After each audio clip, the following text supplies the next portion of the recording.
So the next panel is getting into some of those points about how we support young people into work and into good outcomes and good education as well. And so I'm going to hand over to chair that to our Director of Policy and Research, Emily Andrews.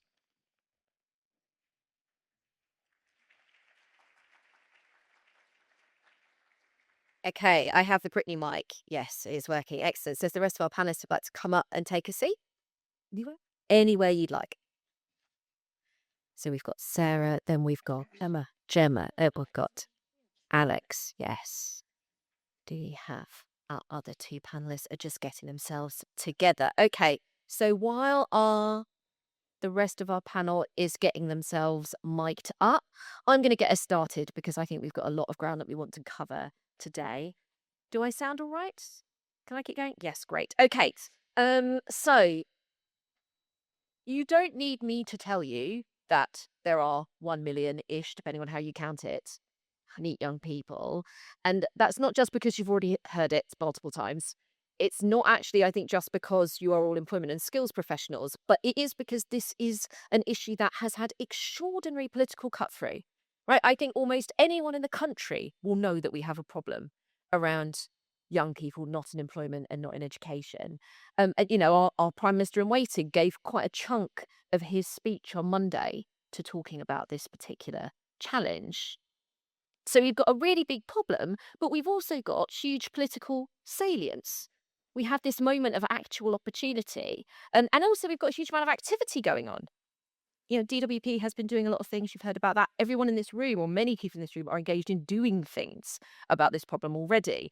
But what I thought the Milburn Review interim report set out so well, and Stephen alluded to this as well in his comments, is that while this big increase in NEET numbers is a kind of fairly short-term post-pandemic phenomenon, his analysis is that actually we're seeing coming home to roost a much longer term degradation in the pathways from compulsory school age education through training and into work. And that's a much more fundamental issue to tackle. It won't be tackled through little small pots, little jam jars that many people in this room will have the frustration of trying to administer. Um, and it's easy for people in our position to say we need a big fundamental change, but actually, because we have this political moment, maybe we can dare to be a little bit more ambitious, I think, right now, not just in our ask of government, but of course in our ask of ourselves. Because this is a system-wide problem. This isn't something that Andy Burnham's going to solve. This isn't something that DWP is going to solve by themselves. What can we ask of ourselves within the system as policymakers, practitioners, educators, employers, to try and bring about this system-wide change and create those better pathways? So that's what we're going to talk about today. We've got people across the system on the panel. We've got people across the system in the room as well. So I'm going to introduce them as we go, and then we're going to hear a little bit from more of our panelists, and hopefully we'll have time at the end for a bit of discussion. So let's start with the view from the centre with Alex Fitzpatrick, who is the Director of Young People at the Department for Work and Pensions, who have been pretty active. So Alex, tell us about what DWP are up to, and maybe what you might be kind of asking of the system yourself. Thanks so much. Lovely to be here. Thank you for including me. I couldn't have said it better myself. I think that's exactly as we see this. So, in Department for Work and Pensions, we have an enormous focus right now on improving opportunities for young people. And let me just talk you briefly through our youth guarantee, which is the sort of umbrella term for everything we're doing. And really, we need your input, your help on making that a success across government, across employers, across providers, across training institutions. But we fully recognise that is not enough to really radically reduce the number of young people who are NEET in the UK, and that should absolutely be our aspiration, looking to sort of world leaders like Netherlands. So we're also thinking about how do we go further, what more can we do? And that's why we've commissioned the Alan Milburn report to give us that much wider system view, and help us with what those wider system solutions should look like. So your frame of reference, I hope, is both what can we do today, and genuinely today as part of the youth guarantee, and then what can we collectively do to go even further. In terms of what's already underway, the Youth Guarantee is a commitment for every young person, every 16 to 24-year-old across the country to be accessing opportunities to earn or learn. That should be the expectation, participation. It's a 2.5 billion investment over 3 years, so it's significant scale. And it is really broadly trying to do three things. And the reason we're trying to do three things, which then involve a number of projects within each one, is that there is no single neat lever you can pull. There is no single program that we could expand to a million places and tackle the NEET crisis. What we need to do is meet each young person where they are, understand their barriers, move them closer to, into, and then progressing in work. So those three things we're already focused on. One is doing a better job of making sure that young people know what opportunities are available to them locally and how to access those opportunities. It's very clear within the Milburn report, that sense of fracture in the system, that sense of no one being quite responsible for the results for these young people. So we're trying to make a difference there. So for young people on universal credit, we are expanding the number of youth hubs available. So moving to a youth hub in every area of Great Britain. Our ambition is that no young person is more than an hour's travel from a youth hub. And those youth hubs deliver job centre services, but in broader settings, which we know from our evidence young people respond well to, particularly young people with more complex barriers to work. Alongside that, and in those youth hubs, we're changing the way that we're working with young people on universal credit. We haven't done a good enough job of systemically bringing those opportunities available in a local area, not just jobs, but training and work experience opportunities, and really brokering those actively with young people. And we're doing a better job of that now. So we're now live in all of our job centres across Great Britain, all of our youth hubs, with a much more intensive support from work coaches from day one, particularly for young people. And then, quite rightly, David Willetts is referring to, we also need to think about those young people not on universal credit. So around a third of NEETs we describe as hidden NEETs, who aren't on benefits. And there, our youth hub offer extends to those young people. So whether you're on benefits or not, you can access support through those youth hubs. And we're working with Mayoral strategic authorities to focus particularly on how do we better identify and broker support for those young people who are not otherwise visible to the system. The second thing we're doing, because there's not much point in brokering that advice and talking to those young people if the opportunities aren't there for them. So the second thing we're doing is really trying to boost the opportunities that are available to young people across Great Britain. We are doing that through work experience placements, so an additional 150,000 over the next 3 years, through training places where the department funds training and tailors that to a specific vacancy with a specific employer who then guarantees an interview. We call that a SWAP, Sector-Based Work Academy program, and we've seen great success for it. And then the final kind of critical point within that boosting opportunities is obviously apprenticeships. Again, already spoken about. That's where we are trying to genuinely, and DWP Secretary of State is very blunt about this, pivot the entire apprenticeship system towards under 25s. That is our objective. And the kind of ambition we've set within that is at least an additional 50,000 young apprentices. And then the final thing we're doing, which you've already heard a fair bit about, is we're trying to boost the financial incentives for employers to take on young people. We're doing that through the Youth Jobs Grant, through which provides the hiring bonus, through the Jobs Guarantee, which subsidises jobs, and through additional incentives for employers taking on young apprentices too. All of that is really dependent on engagement with all of you, with employers, with providers, with training institutions. The central place we ask you to go is business.gov.uk/recruit. That is a single website which sets out in total what the government offer is to boost young people's employment. And I would just finish by saying, as I set out at the front, I think that's an enormous first offer, reaching 1 million young people over the next 3 years, but it's not enough. And that's where we look to you all, to Alan Milburn, to wider government to work together to actually go further. Thanks. Thank you so much, Alex. Sure, there'll be lots of questions from the floor.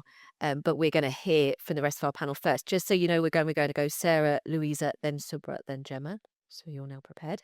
So now let's hear from Sarah Young, who is the Deputy CEO of the Youth Futures Foundation, an organisation, I feel like I could have said this a number of times over the last few years, an organisation whose time has come, as the place that's supposed to be gathering up the evidence of actually what will work to solve this problem, what has worked and what could work. So Sarah, tell us your perspective. Yes, thank you. I suppose first of all, I wanted to start off just by paying a bit of tribute, really, to the work that you've done, Alex, Thanks, Sarah. on the youth guarantee. Look, we have a stubborn challenge, but the youth guarantee does present a really important step forward.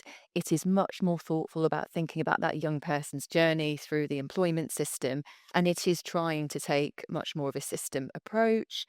It's been great to see that that initiative has taken the voices of young people. Us, alongside Youth Employment UK, have been really pleased to convene those young people to help with that.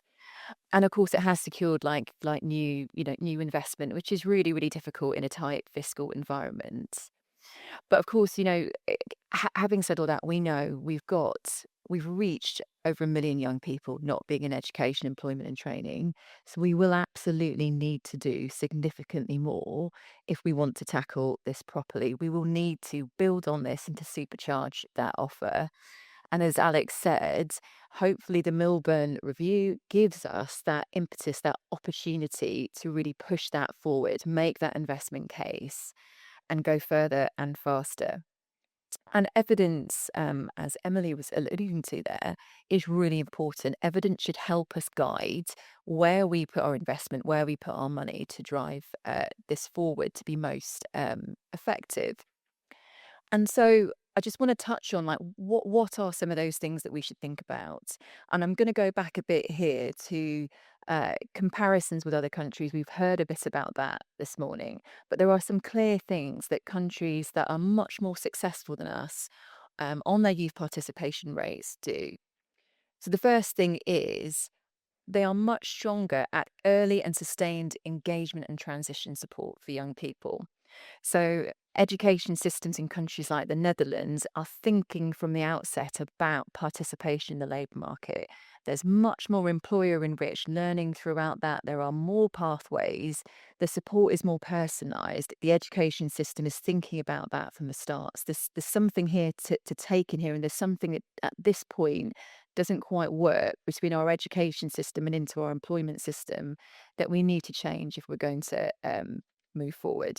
The second point that's been made really strongly already is apprenticeships and technical education. Now, the reason that we at Youth Futures bang on about apprenticeships so much is because it's just really clear. The best international evidence tells us that apprenticeships, compared with so many other things that you could spend your money on, are the things that deliver most impact for getting young people into good employment, and particularly for marginalised young people. The effects are even stronger. But as we've already heard, apprenticeship opportunities have dropped by a third for young people in this country in recent years, and there's been a particular narrowing at level 2 and level 3, which means that we have literally cut off pathways for young people right at that point where they really need them. So there's something here about how do you build on the youth guarantee and how do you build on the school system to get people on some of those transition paths. One thing that we would love to see sort of inserted into the education system and into the youth guarantee is this idea of a pre-apprenticeship program. Pre-apprenticeship program have a really, really strong evidence base. It's something we used to do here, but we no longer do as much of. So there are some things that we can plug in there. And then there's something here about some really targeted interventions for young people that need the most help. The youth guarantee is a great start. What it hasn't got at this point is more tailored support for young people that need the most help. So, for instance, young people with SCND needs, young people with specific mental health challenges. If you take SCND challenges, for instance, we know the evidence tells us that one of the most effective interventions that we could do is supported internships. We know we've barely got 5,000 of those on offer. We know, over 88,000 young people are in college that would be eligible for that and suitable for that. We have no 5,000 of them. So that tells us something about what you might plug into a system to help groups of young people. And the final point I'll make, I could make so many more, but the final point I'll make on this is about outreach. So we will fail if we only think about. It's really important, firstly, that we do think about giving young people a better skills, education, employment offer. That is fundamental. But we will fail if we only do that. Given the inactive numbers of young people, we have to find better ways to reach those young people and engage them into that support. We have to do two things. Otherwise, we are just only solving parts of the challenge. So just to finish off, what I think we need to do is to be super ambitious here at Youth Futures Foundation. What we would love to see is the government set a target, be really ambitious, and to say, like, net zero by 2050. Could we aim to be the best in the OECD at this? Could we aim to reach the levels of the Netherlands? And if you looked at the graph carefully earlier, you'll see the Netherlands used to, off the back of the 2008 crash, not have a dissimilar NEET rate to us at the moment. So it shows it can be done. Now, if we could do that, the prize is great. If we could get our NEET rate down to more like 1 in 20 rather than 1 in 8, that would be worth £86 billion to our economy and would mean over 550,000 young people could be participating. So it's a massive prize worth fighting for. Thank you so much, Sarah. Such a really nice to have such clear sets of asks coming through. So we're now going to move to talk about the demand side of the labour market. There's been a lot of concern that we don't focus just on the support that we give to young people, but actually, what does this look like from an employer perspective? What more can they do? Potentially, what more support do they need in order to create those pathways? And we're going to start from hearing from the perspective from the retail industry, which we've already spoken about today. It's an industry that often gives young people a start. Many people in this room will have had their first job in retail, but also is facing some significant challenges at the moment. So to hear about that, we have Luisa Pulido Gomez, who's the employment policy lead from the British Retail Consortium. Hi, good morning or afternoon, everyone. Thank you so much for the invitation to be here today. I guess just echoing what you just said, 1 in 5 people start their first job in retail. So we as retailers understand the importance of the sector. And I think I would like to outline the key challenge that retail is facing at the moment and why is struggling to provide those opportunities. So I guess there are structural barriers that retailers are facing. Not just they're not saying that people are not that young people are not ready to start a job, but there are barriers such as cost. Since the budget of 2024, there was a massive increase in cost of employment, £6.5 billion just for retail alone. And retailers are fearful about the Employment Rights Act changes that might impact the ability to offer flexible and part-time opportunities, depending on where we land on guaranteed hours and the definition of low hours. We know that a lot of young people start their first job in retail working once a week when they are in education, for example. So that's another barrier. And just echoing what Sarah and Alex said, particularly what Sarah said, retailers don't want to just offer a first job, but they want to offer a career path. I think we shouldn't focus only on getting people into work and that's it. We need to look long term. So one of the key concerns that we have at the moment is with the removal of the funding for level 3 apprenticeships. That's one of the key pathways that the retail industry has. In terms of what retailers do well and what works, I guess you mentioned, Alex, swap academies, for example. So it's giving young people support into entering the workforce. It's giving them the flexible short training courses where needed, just to bridge that gap that sometimes might not require a full apprenticeship, but just creating those opportunities. This is something that a lot of retailers fund themselves, but with the cost increasing, then it might become a little bit more complicated. So I think we shouldn't look into just creating a first job, but creating a career, a second, a third, a fourth opportunity out of that. And I think that just to wrap up, I think where retail is unique is that it provides young people that might not be job ready for other to go and work in other sectors with essential transferable skills like working in a team, being on time, real resilience, reliability, and so forth. And all of these are things that they can then take forward when they take on new opportunities. But we want to change the perception that retail is just a first job. We want to create career paths and career opportunities out of it. And we do need the system to work together. And then just to wrap up, sorry, I know I said I wasn't wrapping up before, but I agree with what it was said that there's a lot of good things happening, but it's a little bit of a patchwork of opportunities that the sector struggles a little bit. So we're calling for a task force for retailers and government to find a way to refine what's out there. There's a lot of good initiatives. Some members with more resources can benefit from that. Some smaller ones are struggling a little bit. So the will is there. It's just connecting the dots. I think that's my contribution for now. Excellent, thank you. The theme of joining the dots. Okay, so one way that we can join the dots is working at a place-based level. So let's stick with the demand side, but let's hear about what it looks like from the perspective of a place. So we've got Subra Krishnan Harihara, who's the Director of Business Policy Research at Greater Manchester Chambers of Commerce. So what are you hearing from businesses in Greater Manchester about their challenges, but maybe some of their successes around working with young people and trying to navigate this patchwork system? Sure, thank you. It feels like I have come underprepared. My co-panelists have copious notes and even a laptop. But if I am underprepared, or if you think I'm underprepared, it probably is because I am. Okay, let's look at that reduction in the number of job openings for young people to begin with. Part of the reason is because there is a significant reduction in entry-level roles. Now, when I say that, many people will say, oh, AI is taking up entry-level roles. I'm not sure that's the full story, right? I think since the peak of vacancy rates being at 1.3 million in 2022, early 2023, we have seen a significant reduction. They've come down to where they were, sort of the pre-COVID average of 650 to 700,000. But within that, there is a significant reduction in the number of openings for entry-level roles. Now, AI, I think, is part of the story, but the bigger issue, of course, is a lack of significant economic growth in the UK, right?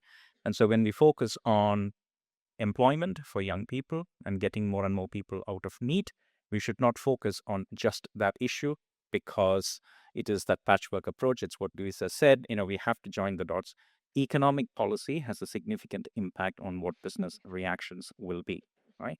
So if you look at wages, at the current national living wage, a 37.5-hour contract, the full-time salary will be around £25,500. The typical graduate salary in the UK in many organizations is 28 to 29,000. So that graduate premium that Lord Willits referred to earlier is less than 10%. Okay, so when an employer is trying to recruit, who should they give preference to? Actually, they could pay a little bit extra, and they could actually go for somebody with experience, right? So that's the first issue, that we need to have significant levels of economic growth to try and solve this problem. Number two is career advice and guidance, right? This is what employers have told us again and again and again, that career advice in schools and in colleges does not necessarily prepare many young people for the world of work. Aptitude, job readiness, etc., that Luisa mentioned, all of those are factors. But then I would also shine a mirror back to employers and say, what are you doing about it, right? How much involvement do employers have in that skills system? How many employers offer work placements? How many employers visit a school to actually talk about careers? There are, of course, lots and lots of employers who do that, but in Greater Manchester, maybe 3,000 or 4,000 employers do it out of the 125,000. So what's the remaining 120,000 actually doing, right? So, we are running this initiative called the Local Skills Improvement Program, DWP an initiative.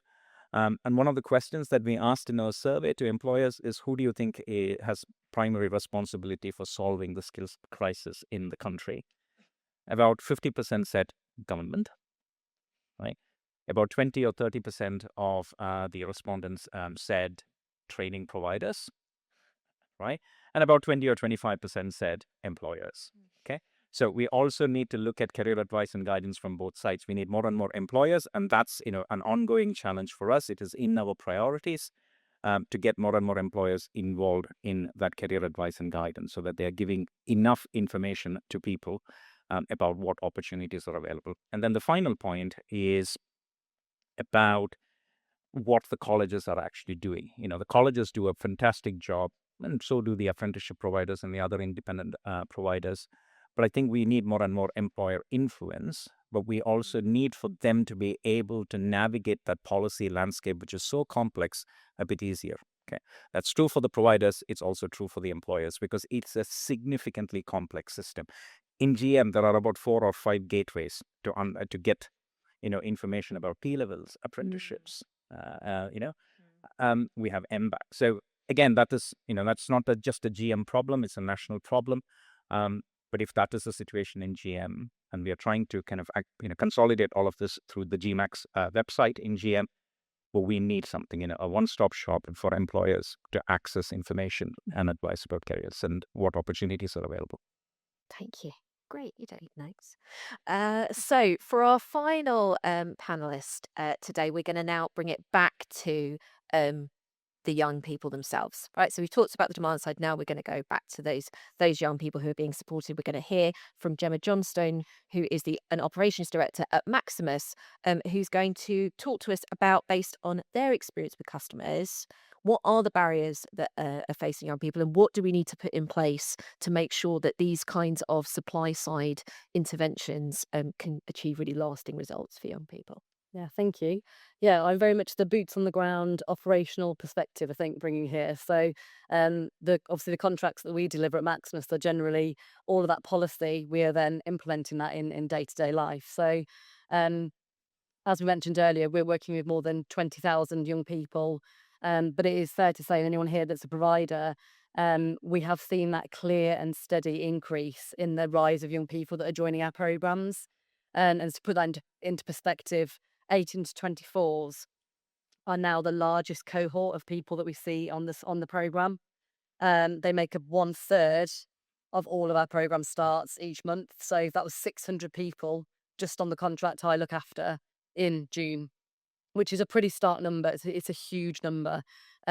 Clearly that is being talked about and referenced, and that's why we're here today. The drivers are complex. They are interconnected. We've talked about that. Entry-level jobs, transition from employment, from education to employment, mental health, and everything else in between, some of those soft skills.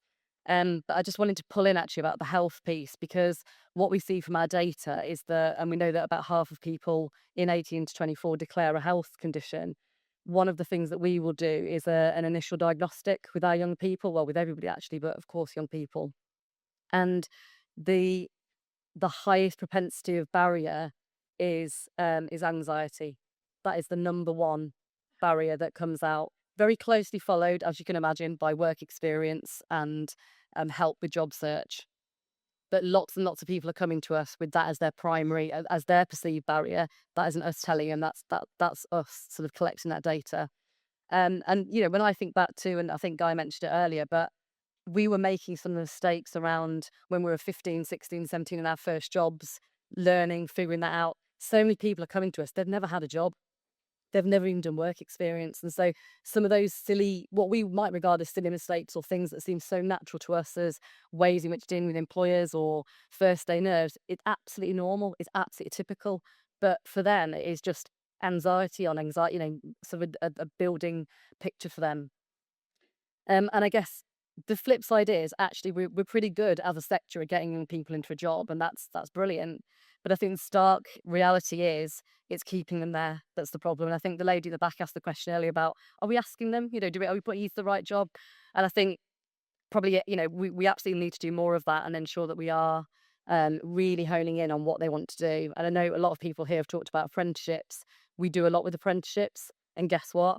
They sustain higher in an apprenticeship. Doesn't mean to say that's right for everybody, and there are sort of issues still with that.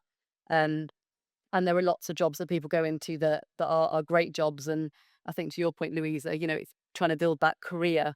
But we've really got to focus in on what young people want to do, and not just sort of they sometimes I think perhaps feel like they're being maybe pushed into a certain direction, and they're not going to stay in a job doing that. So yeah, lots of work in the sector. I know we're all so passionate here about the sector and want to do the right for young people.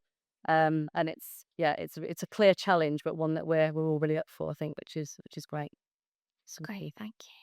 Oh, can we just give our panelists a round of applause before we go cash desk? I said you've heard some compassionate pieces. Okay, so before I take chair's prerogative, have we got hands up in the room immediately? Questions? Yeah, we do. All right, in that case, I won't take chair's prerogative. Okay, so we've got a question there, and we'll take this one at the front. Thank you, everyone, for some really interesting insights there. I'm Daniel Peacock, Chief Executive at CareerBay. My question is for Alex Fitzpatrick at the DWP. I want to ask you a question about the current reality facing schools and colleges at the moment on work experience.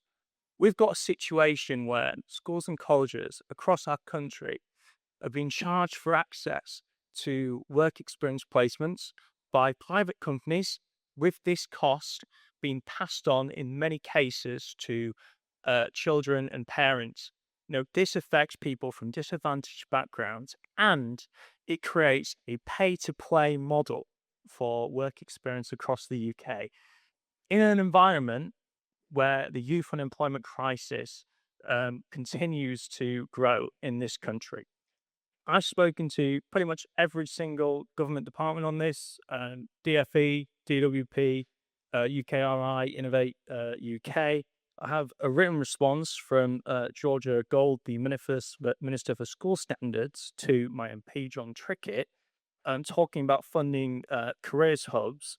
I also want to make reference to the fact that I found out recently that SEND students now, schools and colleges for SEND students, are now being charged a premium by these providers for work experience replacements, known as a setting charge. So SEND students are now seen as a burden for work experience.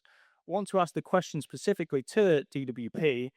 Do they acknowledge the scale of this issue, the fact that it is holding back youth employment, economic growth affecting millions of young people across the UK, and that this cannot be allowed to continue?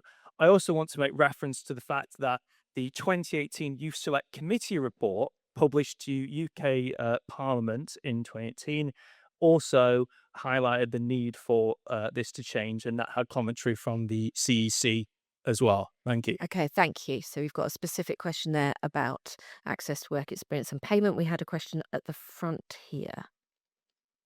Oh, no, we have one there. Thanks, Jess. Hi there, thank you. I'm Akil Ahmed from Islington Council, Adult Learning and Libraries. And my question or comment, I guess it goes across maybe. I was at a conference yesterday which was looking at adult learning HOLEX, and one of the themes at that conference was the use of tailored learning. Now, young people, being young is relative. I guess it's 15 years younger than however old I am, but young people, I guess, the kind of, if you look from an adult learning standpoint, that 18 to 24 bracket, they fall within what is adult learning. Tailored learning is unregulated and can be molded to meet the needs of the locality. One of the comments, I think it was from Sarah, was that in the Netherlands, education is enriched by being employment focused and is enriched by employers, something like that. My question is, how do we leverage employers to make use of unregulated funding that's available for young people? And also to the point about careers advice and getting young people to do what they enjoy. I think maybe it's more than getting young people to do what they enjoy, because disadvantaged young people haven't had the privilege to explore. So how can employers engage youth and the community through meaningful activities, and I'm thinking of unregulated community learning, to draw interest into sectors, growth sectors, where people didn't even see them as an opportunity because they hadn't had the chance. Because what we want is growth, but we want growth that's inclusive and equitable. Okay, and did we have one more question down the front? We did. I did promise it. So we'll take this one and then we will go to answers across the piece. Thanks. Dave Hagendyke, the Chief Executive of Colleges Wales, representing further education sector in Wales. I thought it was a really good panel. Thank you ever so much. And Sarah, I got loads of ideas for some of the work we want to do in Wales as well, which is great. One of my questions, my question though, is: are we thinking about solutions too late in the day? I don't hear an awful lot about early intervention in the school system. So certainly in Wales, we know roughly when we talk to head teachers in secondary school, and this is a really damning indictment, I think, in some ways, and it's not to criticise them, but they know roughly the young people from the data from primary schools. They know the young people who are probably going to struggle in year 7 and in year 11, sorry, when they come into year 7, and they are and their experience is characterised by low levels of attendance. If they're in school, they're not really engaged. The curriculum just doesn't work for them. One of the lessons from the Netherlands, and I'm not saying we should do this, is they specialise a bit earlier around vocational academic. But what can we do at a much earlier age, in the school age, to offer a curriculum that generally works for young people and just doesn't turn them off by the time they're 16? Thank you. Okay, and lots of support for that question in the room. So we've got 3 questions there, specifically on pay to play for work experience, something on how can we leverage employers to do more potentially using unregulated community learning, and also what more can we do around early intervention. I'm going to start with Alex, then I'm going to go to Sarah, and then I'll see who else wants to come in. So Alex. Thank you. So let me pick up the specific question first. We are really worried about young people's access to work experience placements right the way through school and adults as well. There are lots of different points for access to work experience, and certainly from a work and pensions perspective, we're doing a lot for more for 18 plus through things like the changes to the technical education pathways, where we're really putting an emphasis on every learner accessing an industry placement as part of those studies. We're having good success in the department, working with employers directly, and we're finding it's one of the ways that employers can really most easily contribute to this agenda, to take on a work experience placement. It's kind of lowest cost, lowest burden. And so we're seeing lots of take up through the Youth Guarantee. Then there's brilliant provision through other organisations like Movement to Work. But there is a particular issue we know in younger people accessing, particularly pre-18s, and that's why you see a particular issue in schools. So I'm pleased Minister Gold has come back to you. It's absolutely within her kind of remit, but I'm also happy to take the question specifically to education officials as well. Okay.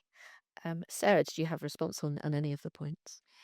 Yeah, sure. So I'll start with a point on do we need to start earlier? And we absolutely do. I think, as you point out, look, we schools know their young people who are going to struggle. You can see the indicators really early. Like, we already know young people that are unlikely to achieve their GCSEs. We already see those numbers really high in the NEET levels. If you cross those over with things like SEND and other factors, those are multipliers. So we know earlier. And I think this comes down to a question for policy, which is, what is education for here? Is it about, do we want people to come out passing exams, or are we targeting and preparing young people for what's next? And I think we have to answer that question, because you talk to teachers, schools know, but what are teachers being asked to do? So I think that's a fundamental question here. Look, on careers is really important. Work experience is really hard for schools to do well. There are lots of ways that I think employers can plug in. The best way is through your careers hub. It's working with the careers and enterprise company. It's being connected with those careers leaders. But work experience is expensive. It's hard to coordinate, and you've got to put lots of effort in to make it high quality. So I think there is a challenge there for public policy here. It does need some more funding in, and it does need to beef up that system. I think it's fair to say that. Does anyone else in our panel, maybe Sabra Louisa, have something on what more we can do to leverage employers in around learning? I can mention a few initiatives that some retailers have. So M&S, the Marks and Spencer has this not just any career program, which they announced recently, which is creating 1,000 training places for 18 to 25-year-old in the UK and Ireland. And what's interesting is that it removes degree requirements, combines hands-on experience with structured training to then provide that level of support. Co-op also has it's called Young Business Leader programs and the partnerships with academy trusts that show how employers can help build young people confidence, employability skills, and awareness of career opportunities. Those are initiatives that retailers are taking like hands-on to support. You hear a lot more from different retailers, but then, as I said, cost constraints might limit those opportunities going forward. Excellent. Great to have examples. And Subra. Sure, thank you. Employers certainly need to be better involved in kind of career advice and guidance, in shaping provision, in curriculum development, all of that. But they do actually have a significant challenge. I mentioned the 125,000 businesses in GM. 82% of them, so roughly 100,000 or just about 100,000, have less than 10 employees. Okay, so actually being required to get involved in these things, even if one person goes, so that's 10% of the workforce that's not available to manage the business on a day-to-day basis, which is why we see significant amount of schemes and initiatives coming from the larger businesses. Amazon have a great initiative where actually somebody who starts off as a warehouse worker can go into any career in Amazon, and it's all fully funded by Amazon themselves. So there are lots and lots of initiatives, but my point is this: how do we get more and more employers involved? David at the front asked, are we identifying or trying to identify solutions late? Absolutely yes. Not because we don't know what the solutions are, but because these problems are not new. Some of these problems are actually hundreds of years old. I'm very closely involved with an organization called the Manchester Statistical Society. The first time they discussed employment conditions, skill shortages, labor requirements was in 1834. Okay, so these are not new issues. And we also know what the solutions are, right? We just need to buckle up and actually get acting. It's as simple as that. Love it. Love a reference to the 19th century. Okay, we've got 5 minutes, so I think we can take 2 more questions, and then Louisa, if you've got thoughts, I'll come straight to you. So we've got one there and then one here. Thank you. I'm Zach Hader. I'm from the AKG group, and I've been working with young people for over 25 years now. And the thing that I'm constantly looking for is within the system, we seem to have big sand traps, especially when you look at people coming out of care, where there's a sort of a systemic problem where if you're in supported accommodation, you can't work. Now, this is just a single example of this. So we actually have these traps, and we've got to find a way to titrate, if you like, that movement between school from young people into adulthood. But there are too many barriers in there, and I'm just sort of want to look at the panel there and see, do you see them sort of same examples? Because it is a big one. If you're in supported accommodation, if you come out of care, and that's with adults as well. We often see people who've left home and they're kind of caught in that trap and they can't access work because the first thing the housing provider says is, if you get a job, you can't stay here. That's a real big problem, and you can see the numbers of young people who've left home early, who are just missing that stage in life. So I think a lot of the things I'm seeing now are totally predictable, So and as well as working in the sector, I'm a parent to 4 teenagers, So I'm seeing those problems replicated again and again. So Thank you very much. Point well made. And we have one more question here. The woman in the black top.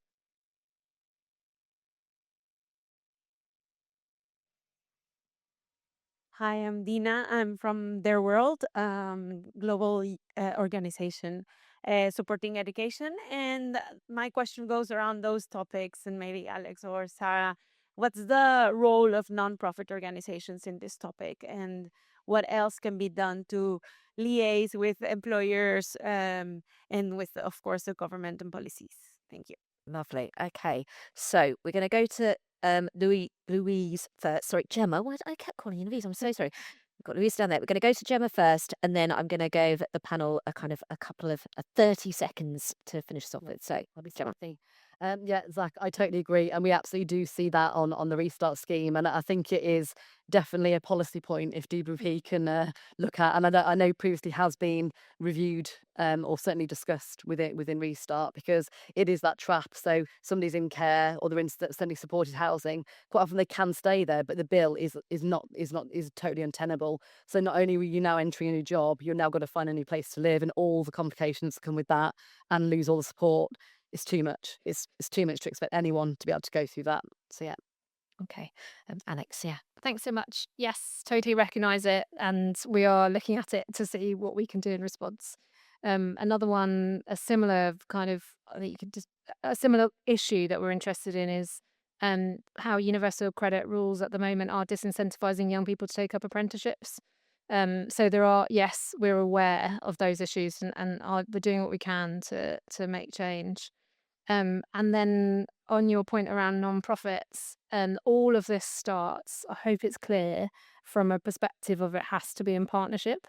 So yes, government is providing a framework, yes, government is providing investment, but that will only succeed if it's a shared partnership across not-for-profits, third and community sector, employers, providers, both training providers and support providers. So that is our starting point for everything here, acting as an enabler and a kind of catalyst for a collective kind of national cause, which goes far beyond the benefit system and indeed far beyond government. Excellent. If you don't mind, Sabrina, Louisa, I'm going to give Sarah the last word. So I'll give the last word, I think, on this idea of trusted adults, that I think is often the missing connective tissue here when we talk about what a good system might look like. Because to Zach's point, the experience for the young person you're describing, we hear so often young people go to these services, they're disjointed. One side doesn't talk to the other. They have to retell their story and often their trauma several times, and they lose trust in those systems. And one thing that I think we would love to see is, how are we plugging youth work, those community organisations, into a wider employment support offer that will be key for reaching inactive young people that have lost trust in the system. But it will also be massively key for helping young people who need the most help, who don't necessarily have stable homes or parents. So hopefully with the Milburn report, maybe we'll see some of those connections coming through more strongly. Yeah. Excellent. And there's plenty more we could discuss on this issue. And there is indeed some more time to discuss this issue. One of our workshops in this afternoon talking about those hidden needs. I'm going to pass you over to Stephen to tell you more about that and about lunch, which I imagine you're ready for. But let's give our panelists another round of applause.